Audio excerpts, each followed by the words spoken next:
China's grand military parade marking the 80th anniversary of the end of World War II was more than just pageantry. It was a major show of power and military might.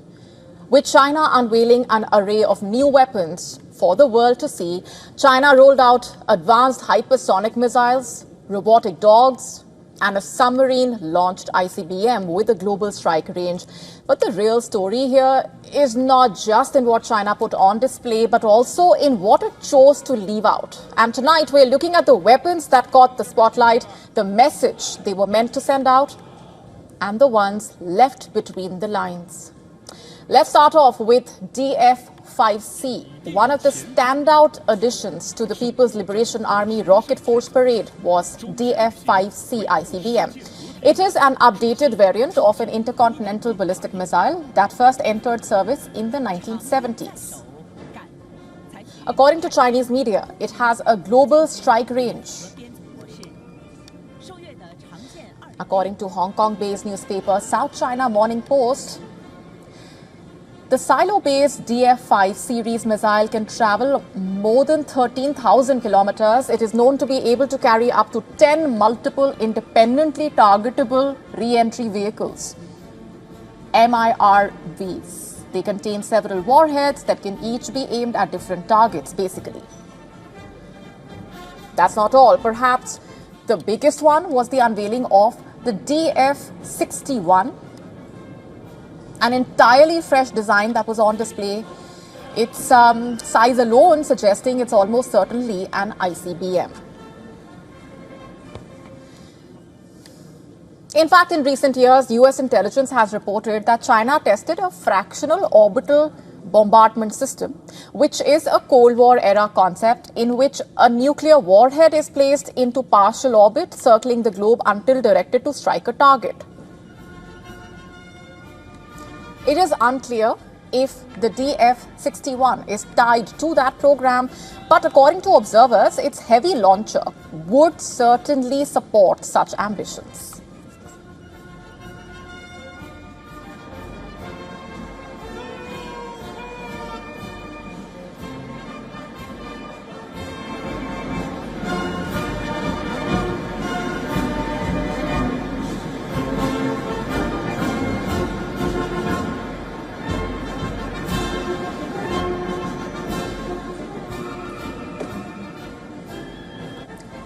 And then came the JL-3. This is also a big one. China seemed to have paraded its latest submarine-launched ballistic missile. It would mean that with this, China has extended the reach of its nuclear submarine fleet, allowing them to strike distant targets, including the United States, from waters far off China's coast.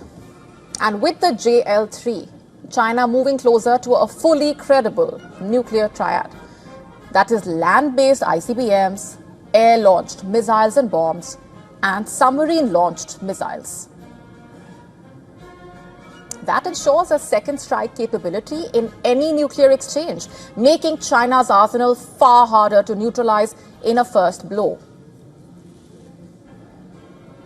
Next up, the YJ-21, which is a hypersonic anti-ship ballistic missile explicitly designed to target high-value naval assets, and the so-called carrier killer, capable of supersonic speeds and likely boasting a range of over 600 kilometers. It has already been launched from a PLA Navy destroyer.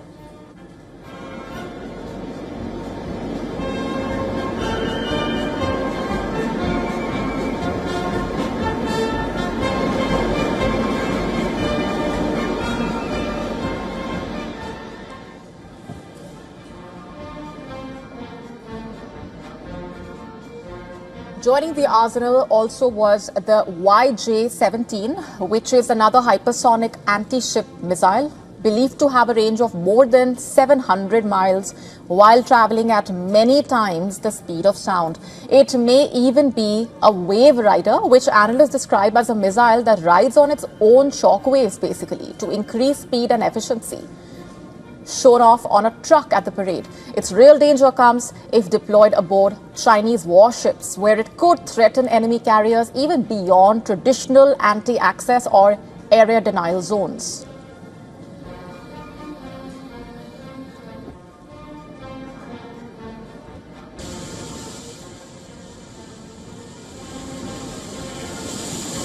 Remember, the YJ series of anti-ship missiles also comes as the United States and China vie for a naval edge. And there's more. There were directed energy weapons on display as well. On the defensive front, the LY-1 truck appeared fitted with a directed energy weapon, most likely a laser. Such systems basically are being developed worldwide as cost-effective defenses against drones and low-end aerial threats. Speaking of aerial power, HQ-29 was another debut. It is a missile interceptor designed to strike enemy warheads while they are still in space. Little is known about its capabilities, but its size suggests long range. It is road mobile, unlike its American counterpart. China also unveiled a new, larger drone submarine,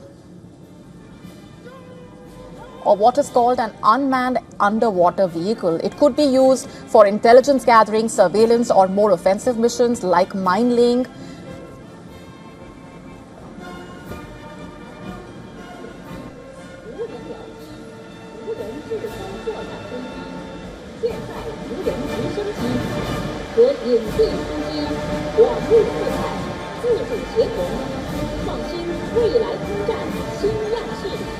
Small stealthy combat ship also rolled past, unmarked but seemingly designed to operate with or without a crew.